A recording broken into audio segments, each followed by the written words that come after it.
Welcome to Technology Discussion with Amit.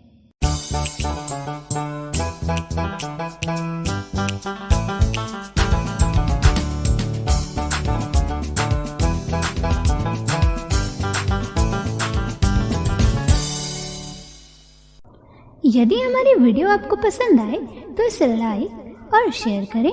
तकनीकी ज्ञान से जुड़े रहने के लिए हमारे चैनल को सब्सक्राइब करें और हमारी वीडियो नोटिफिकेशन सबसे पहले पाने के लिए नोटिफिकेशन लेवल को ऑल पर सेट करें।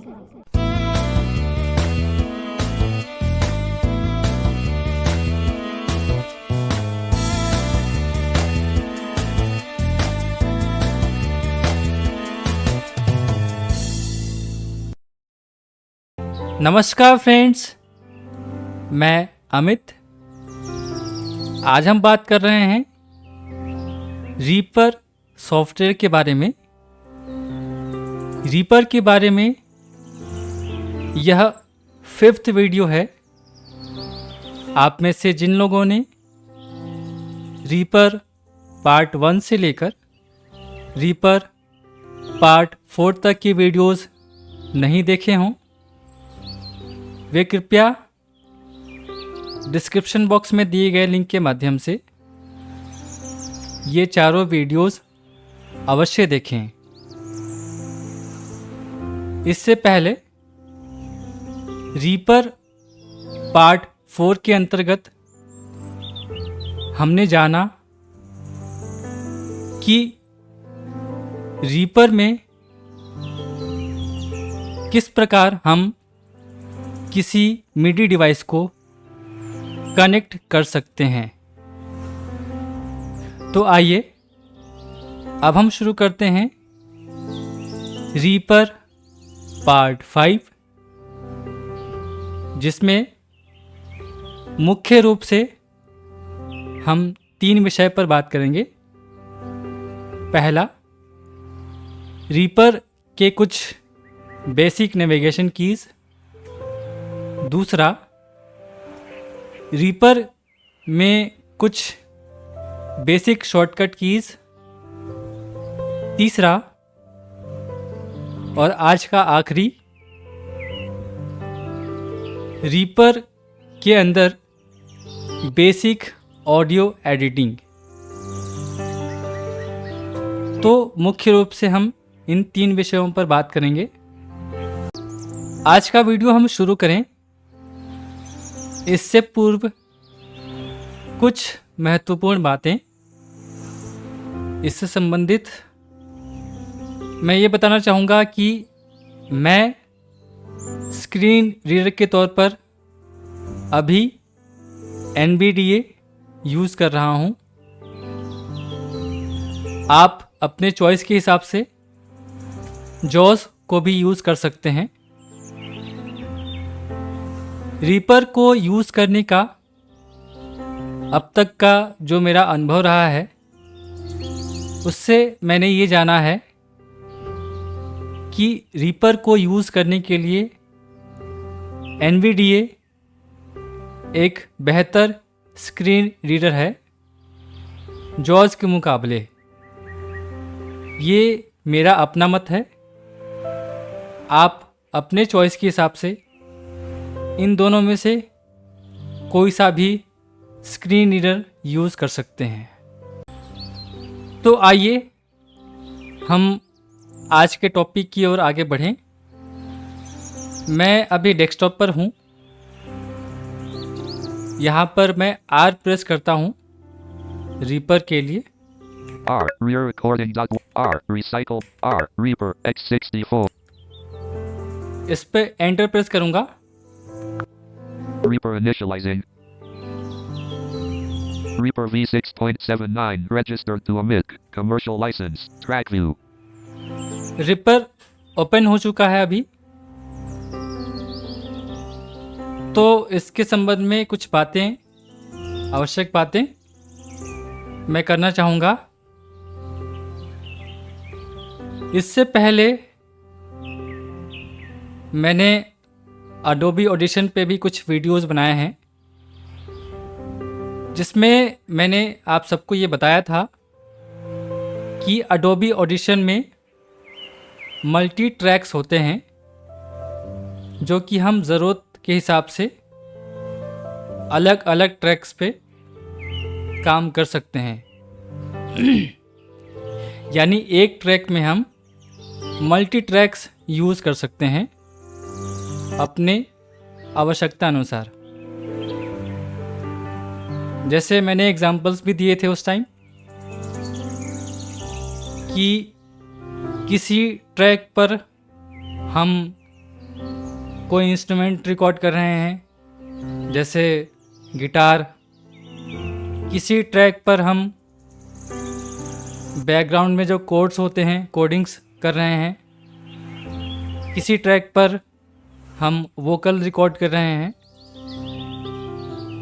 इसी प्रकार हम अपने ज़रूरत के हिसाब से अलग अलग ट्रैक्स यूज़ कर सकते हैं। ठीक उसी प्रकार रीपर भी मल्टी ट्रैक सॉफ्टवेयर के लिए जाना जाता है। चूँकि मैंने आप सबको पहले ही बताया है कि यह एक डॉ सॉफ्टवेयर है,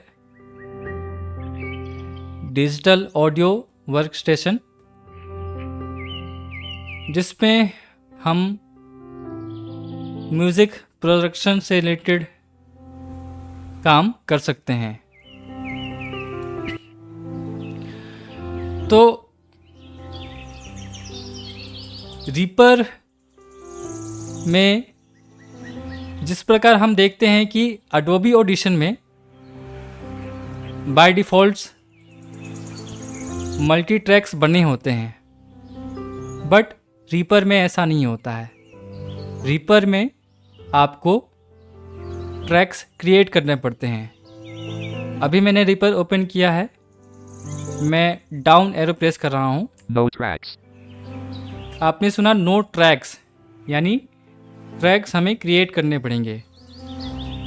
तो हमें जितने ट्रैक्स चाहिए हम उतने ट्रैक्स क्रिएट कर सकते हैं अपनी आवश्यकता अनुसार। तो ट्रैक क्रिएट करने का शॉर्टकट कमांड क्या है?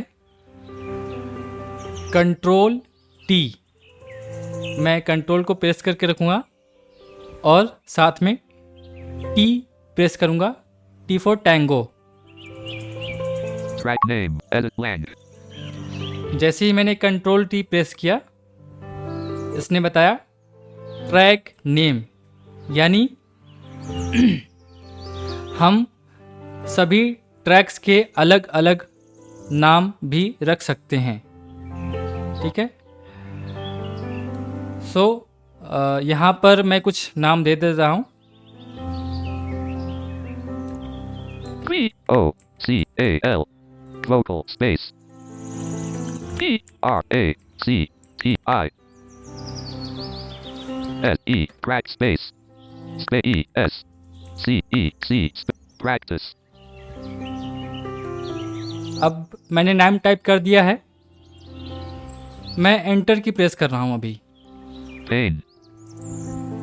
और एक बार मैं डाउन एरो की प्रेस करूँगा One vocal practice. तो इसने बताया 1 vocal practice.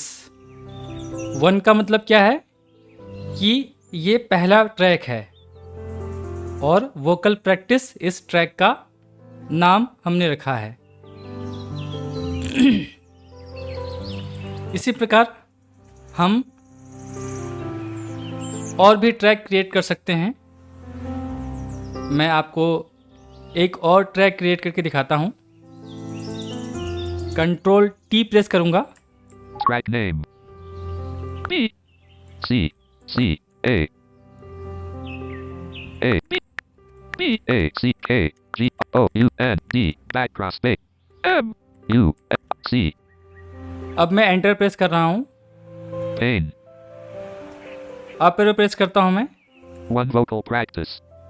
Down arrow press कर रहा हूँ, 2 background music. 1 vocal practice two background music. ये 2 अलग अलग ट्रैक मैंने क्रिएट किए हैं, ठीक है।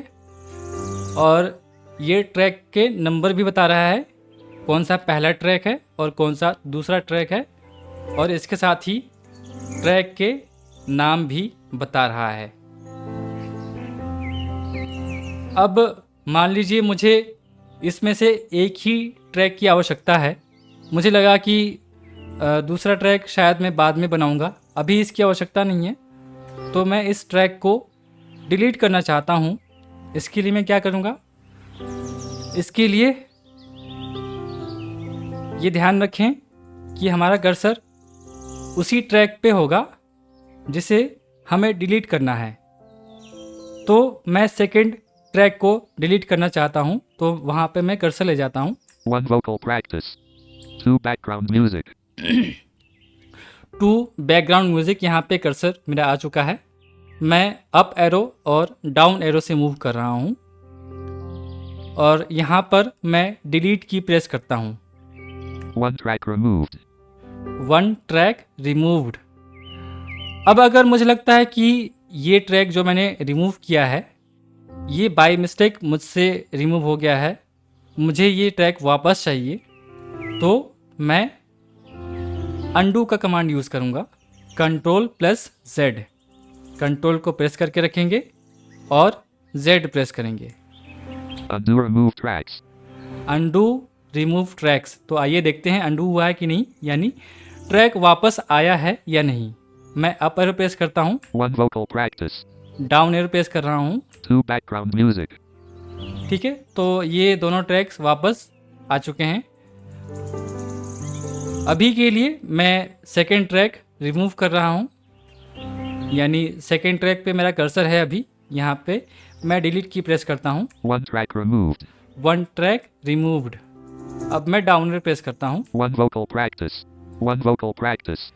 तो अब एक ट्रैक यहाँ पे रह गया है।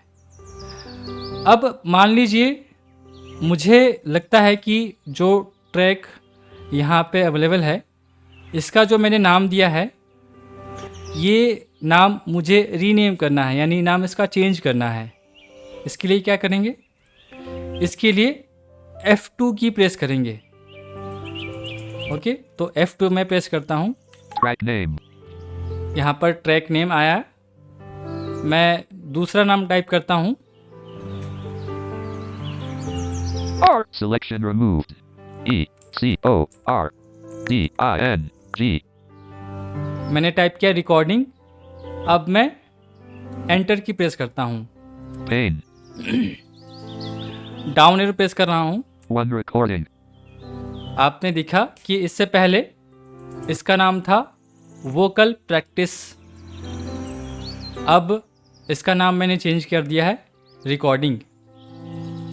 एक बार फिर से सुने, 1 recording. 1 रिकॉर्डिंग, यानी पहला ट्रैक है जिसका नाम है रिकॉर्डिंग।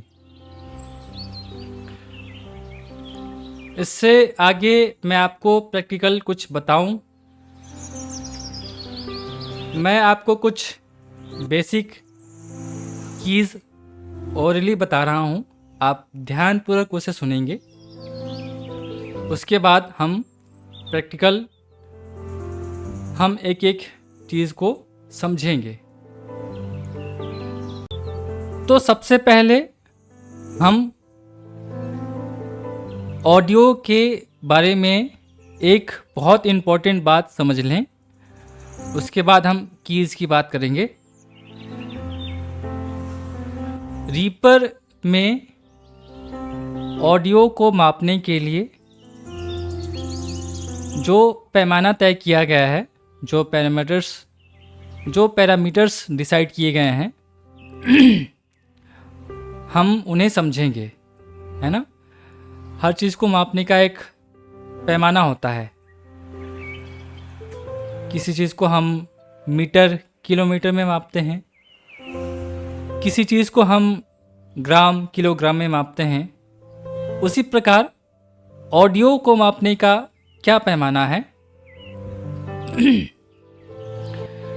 तो बेसिकली इसके 3 यूनिट हैं। है ना। तो ये 3 यूनिट कौन कौन से हैं? इसमें जो सबसे बड़ा यूनिट है उसे बोलते हैं बार, ठीक है। उससे छोटा बीट और उससे भी छोटा परसेंटेज में हम देखते हैं ऑडियोज़ को। तो इसे थोड़ा सा समझने का प्रयास करेंगे। बेसिकली जो लोग म्यूज़िक से संबंध रखते हैं वे समझते होंगे कि जो म्यूज़िक क्रिएट की जाती है वो बीट्स पे आधारित होती है ना। बीट्स होते हैं, है ना, 6 बीट्स, 8 बीट्स, 16 बीट्स। और बेसिकली इसको थोड़ा और हम समझें तो संगीत में जो लोग रुचि रखते हैं वे जानते होंगे कि हम जानते हैं कि शास्त्रीय संगीत में ताल का भी अपना एक महत्व है। और जो ताल होते हैं वो भी बीट्स में होते हैं, है ना। जैसे कहरवा ताल, इसके 8 बीट्स होते हैं, ठीक है। उसी प्रकार दादा ताल में 6 बीट्स, 3 ताल में 16 बीट्स, ठीक है। तो उसी प्रकार इसमें भी आपको बीट्स देखने को मिलेंगे, ठीक है। Beat 1, beat 2, beat 3, beat 4। और 4 बीट के अंदर जो आता है उसे हम कहते हैं एक बार, 1 बार। यानी मैंने पहले ही कहा था कि जो बार होगा वो बड़ा यूनिट है, बड़ी इकाई है ना। तो इसे इस प्रकार समझिए कि जैसे 3 ताल में 16 बीट्स होते हैं, है ना। तो अगर हम देखें कि 4 बीट्स में इसको डिवाइड करें, है ना, तो एक जो पहला 4 बीट होगा वो एक बार में होगा, जो सेकंड 4 बीट होगा वो सेकंड बार में जाएगा, जो 4 बीट्स होंगे वो थर्ड बार में जाएगा, और जो चौथा 4 बीट्स होंगे, चौथे जो नंबर पे 4 बीट्स होंगे वो फोर्थ बार में जाएगा। यानी 16 बीट्स के अगर हम उसको बड़ा यूनिट में डिवाइड करें तो 4 बार में इसे हम डिवाइड कर सकते हैं, ठीक है। तो बाय डिफ़ॉल्ट रिपर की सेटिंग ऐसी ही होती है जिसमें आपको देखने को मिलेगा कि 4 बीट में एक बार मिलेगा आपको, है ना। इसे जब हम प्रैक्टिकल करेंगे तब आप बहुत अच्छे से समझ पाएंगे,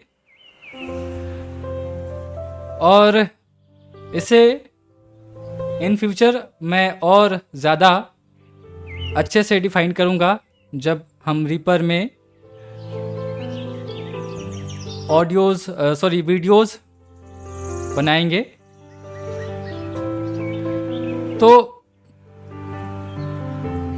मुझे लगता है कि शायद आप इसे समझ पाए होंगे, और वे लोग ज़्यादा बेहतर समझ पाए होंगे जो लोग रीपर के संबंध में थोड़ी जानकारी रखते हैं या जो लोग संगीत से जुड़े हुए हैं।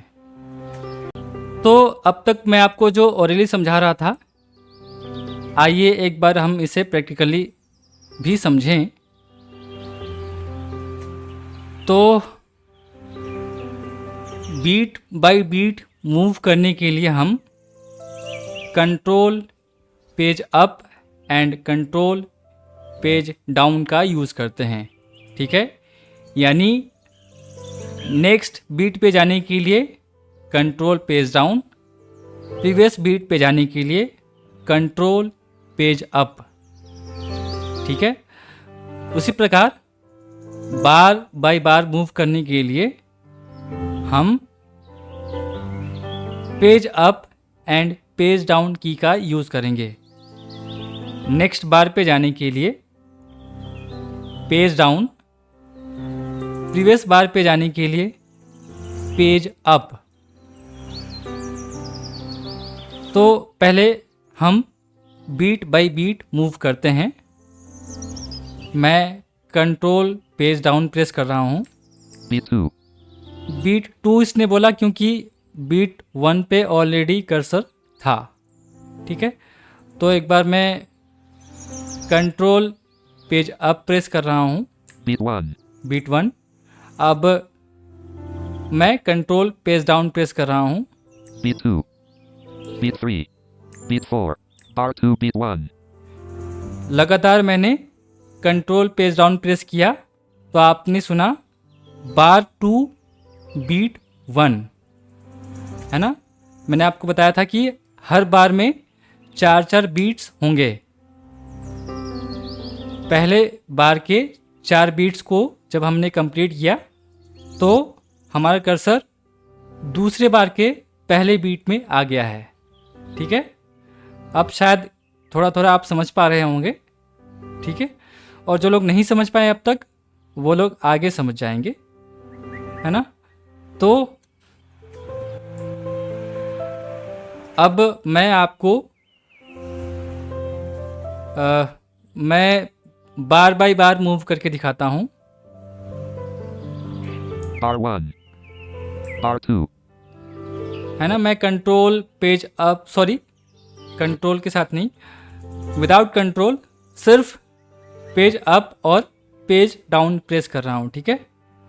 तो आपको ध्यान रखना है कि ये बड़ा यूनिट है ना, बड़ी इकाई है ये, और उससे छोटी इकाई बीट। तो मैं पेज डाउन प्रेस करता हूँ, bar 3, बार 3, bar 4, बार 4, bar 5, बार 5। प्रीवियस जाता हूँ, पेज अप प्रेस कर रहा हूँ, bar 4, बार 4, bar 3, बार 3, bar 2, बार 2, bar 1, बार 1, ठीक है। अब हम सबसे छोटी इकाई में मूव करते हैं। तो इसके लिए हम left arrow and right arrow को यूज़ करेंगे। तो परसेंटेज, जैसे बीट 1 में हम परसेंटेज के साथ जाएंगे, है ना।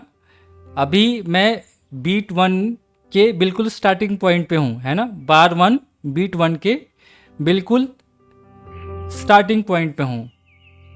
अब यहाँ पर मैं राइट एरो प्रेस करता हूँ, आप सुनेंगे 2%, 4%, 6%, ये मैं राइट एरो प्रेस करता जा रहा हूँ, ठीक है। 8%, 10%, 12%, 14%, 16%, 18%, 20%, 20%, 20%, 26%, 28%, 33%, 34%, 4%, 4%, 4%, 5%, 5%, 5%, 5%, 6%, 6%, 6%, 6%, 7%, 7%, 7%, 78%, 80%, 80%, 80%, 80%, 90%, 90%, 99%, B2 0%, B1 98%, B2 0%. यानी एक बीट के अंदर 100% होता है, जिसके थ्रू हम ऑडियो में बहुत हल्का हल्का मूव कर सकते हैं, ठीक है। अब मैं इसी प्रकार लेफ्ट एरो प्रेस कर रहा हूँ, ठीक है। B 9 9 9 9 8 8 8 8 8 7 7 7 7 7 6 6 6 6 6 5 5 5 5 5 4 4 4 4 4 3 3 3 3 3 20 20 20 20 8 6 4 12 10 8 per 6 4 per 2 per 0%.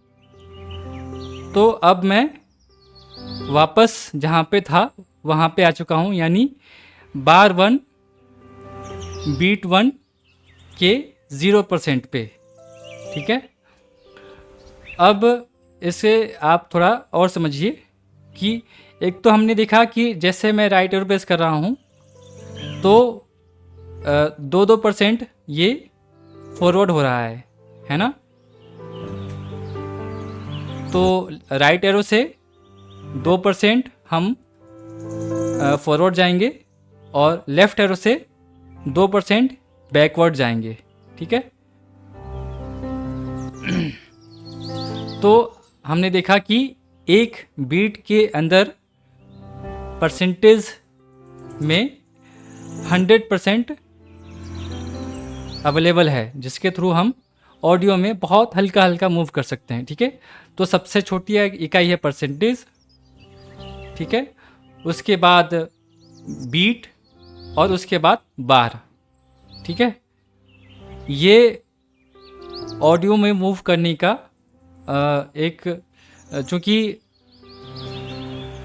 एक मैं ये पैमाना तो है ही जो मैंने आप सबको पहले बताया है ना, ऑडियो को मापने का।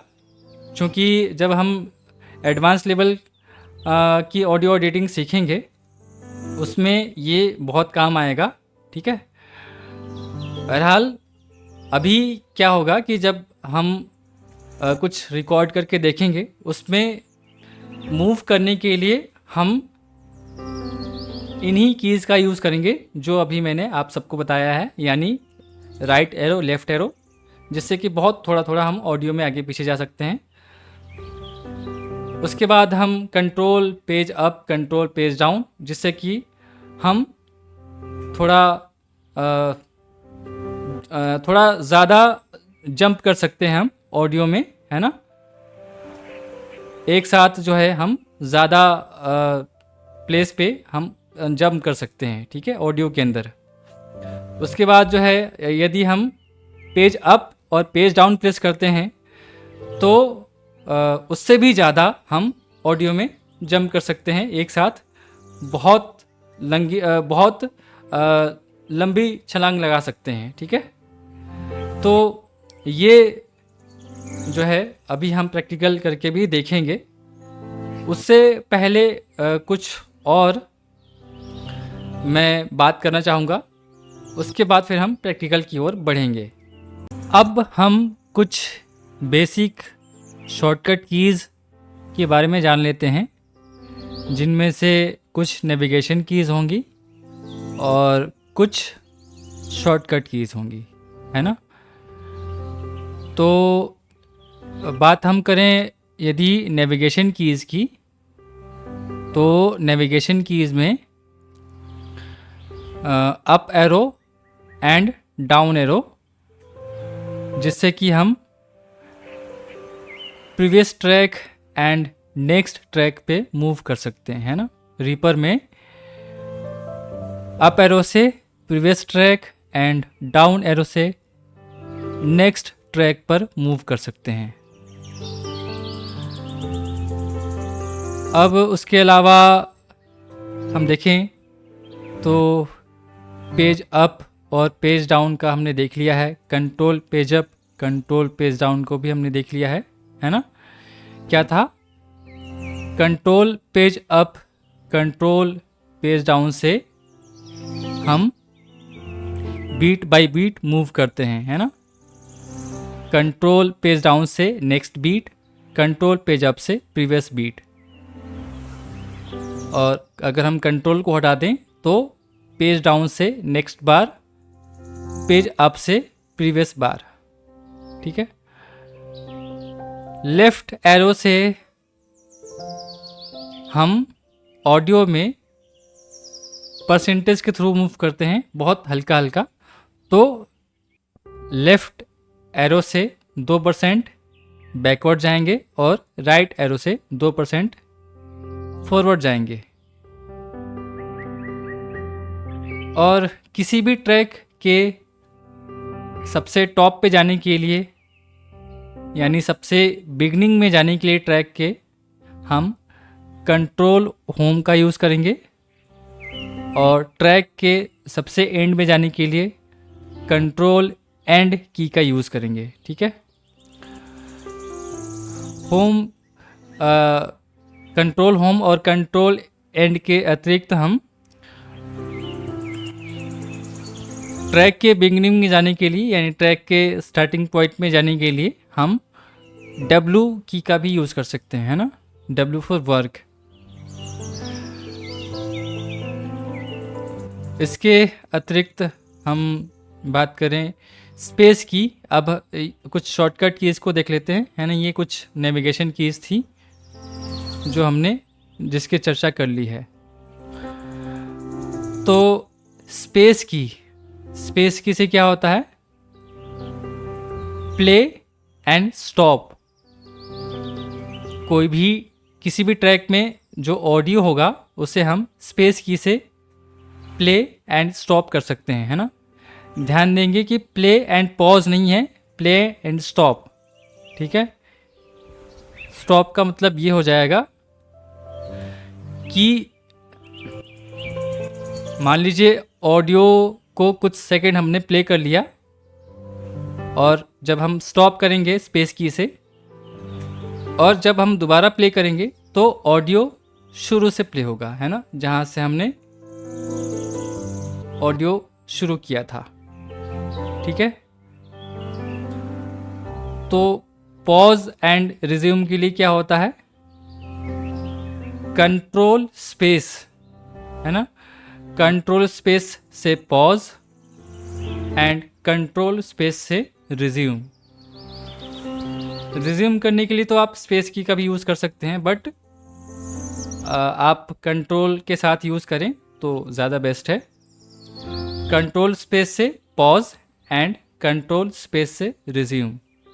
ठीक है, पॉज का मतलब ये हो जाएगा कि आपने ऑडियो को जहाँ पे पॉज किया है, रिज्यूम करने पे ऑडियो दोबारा वहीं से शुरू हो जाएगी जहाँ पे हमने पॉज किया था, है ना, जहाँ पे हमने ऑडियो को रोका था। इसके अतिरिक्त एक मेन की जिसकी जानकारी आप सबको होनी चाहिए वो है F12 की। F12 से क्या होता है, F12 जब हम करते हैं तो कीबोर्ड शॉर्टकट ऑन हो जाता है ना। जैसे हम इंसर्ट 1 प्रेस करते हैं तो कीबोर्ड हेल्प ऑन हो जाता है ना, जिससे कि हम सारी कीज़ चेक कर सकते हैं कि कीबोर्ड में कहाँ पे कौन कौन से कीज़ हैं। उसी प्रकार रीपर के शॉर्टकट्स चेक करने के लिए हम F12 की प्रेस करते हैं, जिससे कि शॉर्टकट ऑन हो जाता है, कीबोर्ड शॉर्टकट ऑन हो जाता है। और उसके बाद हम जो भी की प्रेस करेंगे उस की से क्या काम होता है वो अनाउंस करके हमें बताएगा। जो भी हमारा स्क्रीन रीडर होगा, चाहे जॉज हो या NVDA हो, वो अनाउंस करके बताएगा, है ना। तो F12 से ये टॉगल की है, आप एक बार प्रेस करेंगे तो कीबोर्ड शॉर्टकट ऑन हो जाएगा और दोबारा प्रेस करेंगे तो कीबोर्ड शॉर्टकट ऑफ हो जाएगा। ठीक है, इसके अतिरिक्त F2 की का यूज़ मैंने अभी बताया रीनेम के लिए, है ना। ट्रैक को रीनेम करने के लिए F2 की का यूज़ करते हैं। F5 से क्या होता है, F5 से किसी भी ट्रैक को हम म्यूट कर सकते हैं यानी जिस ट्रैक पे हमारा कर्सर होगा वहाँ पे F5 प्रेस करेंगे तो उस ट्रैक पे जो ऑडियो होगा वो म्यूट हो जाएगा, यानी उस ट्रैक का ऑडियो हम उस टाइम नहीं सुन पाएंगे। ठीक है, उसके बाद F6 की बात करें तो F6 की से ट्रैक सोलो होता है। जिस ट्रैक पे कर्सर होगा वहाँ पे जब हम F6 की प्रेस करेंगे तो सिर्फ वही ट्रैक हमें सुनाई देगा प्ले करने पे। ऑडियो जो होगा उस ट्रैक पे हम वो सुन पाएंगे, यानी उसके अतिरिक्त उस टाइम कोई और ट्रैक हम नहीं सुन पाएंगे, किसी और ट्रैक का ऑडियो नहीं सुन पाएंगे। सोलो करने पे ये होता है, ठीक है। जिस ट्रैक को हम सोलो करेंगे उस ट्रैक का ऑडियो हम प्ले करने पे सुन पाएंगे। उसके बाद मैं बात करूं F7 की, तो F7 की से आर्म्ड एंड अनआर्म्ड होता है, जिसका जिक्र मैंने रीपर के पार्ट 3 में किया है ना। इससे ये होता है कि हम जब रिकॉर्डिंग करना चाहते हैं तो रिकॉर्डिंग करने से पहले हमें F7 की प्रेस करके आर्म्ड करना होता है, उसके बाद ही हम रिकॉर्डिंग कर पाते हैं, ठीक है। और जब रिकॉर्डिंग समाप्त हो जाए तो हम दोबारा F7 की प्रेस करके अनआर्म्ड कर देंगे। जैसे आपने Adobe Audition में देखा था, मैंने आपको बताया था कि उसमें एक ऑप्शन आता है arm of and arm on, है ना। तो सेम वही ऑप्शन है, बस नाम थोड़ा सा चेंज है। उसके बाद मैं बात करूँगा F8 की।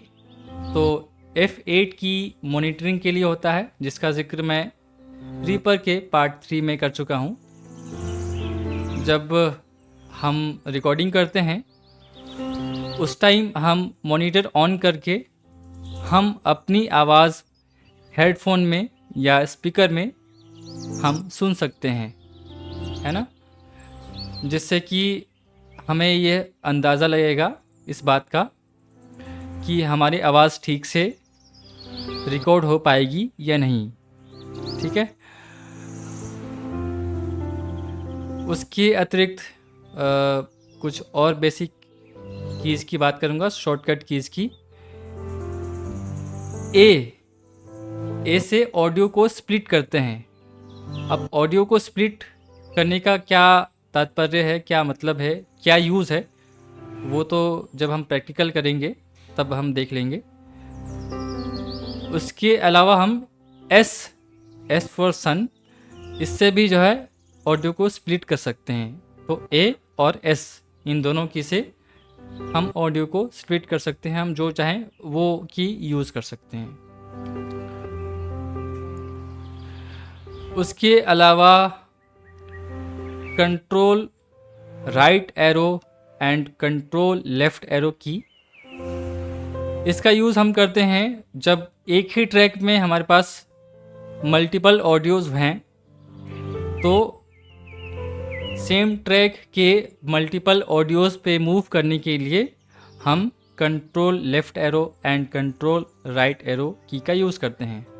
कंट्रोल राइट एरो से नेक्स्ट ऑडियो पे मूव करते हैं, कंट्रोल लेफ़्ट एरो से प्रीवियस ऑडियो पे मूव करते हैं, ठीक है।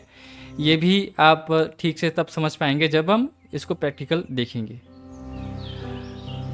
इसके अतिरिक्त control up arrow and control down arrow, sorry not control, है ना, बाय मिस्टेक मैंने बोल दिया कंट्रोल नहीं, alt up arrow and alt down arrow. इससे क्या होता है, इससे हम ट्रैक का वॉल्यूम कम या ज़्यादा कर सकते हैं ना। किसी भी ट्रैक का जो ऑडियो होगा उसका गेन हम कम या ज़्यादा कर सकते हैं। कंट्रोल अप एरो से गेन बढ़ा सकते हैं, not control, bar bar mistake हो रही है मुझसे। ऑल्ट अप एरो से गेन बढ़ा सकते हैं और ऑल्ट डाउन एरो से गेन कम कर सकते हैं, ठीक है। तो ये कुछ basic shortcut keys and navigation keys हैं जो आप सब कम से कम जो लोग बेसिक जानना चाहते हैं, जो लोग बेसिक सीखना चाहते हैं, जो लोग बिगिनर हैं रीपर के, उनके लिए बहुत महत्वपूर्ण हैं। ये सारे कीज़ आगे बहुत काम आने वाली हैं और इसीलिए ये सारे कीज़ आप अपने माइंड में एक बार रिकॉल कर लीजिए। ये सभी कीज़ हम प्रैक्टिकली भी एक बार देख लेंगे, बट उससे पहले मैं कुछ और बातें आप सबसे करना चाहूँगा। तो फ्रेंड्स, आप सभी व्यूअर्स मुझे टाइम टू टाइम अपने व्हाट्सएप मैसेज के थ्रू मुझे अपने कमेंट्स भेजते रहते हैं डिफरेंट वीडियोस के बारे में। उसी प्रकार मैं इस वीडियो के संदर्भ में भी कहूँगा कि आप अपने कमेंट्स कमेंट बॉक्स में भी भेज सकते हैं और मेरे व्हाट्सएप नंबर पर भी आप अपने सजेशंस भेज सकते हैं। एक इन्फॉर्मेशन आप सबके लिए ये है कि व्हाट्सएप नंबर मेरा चेंज हो चुका है।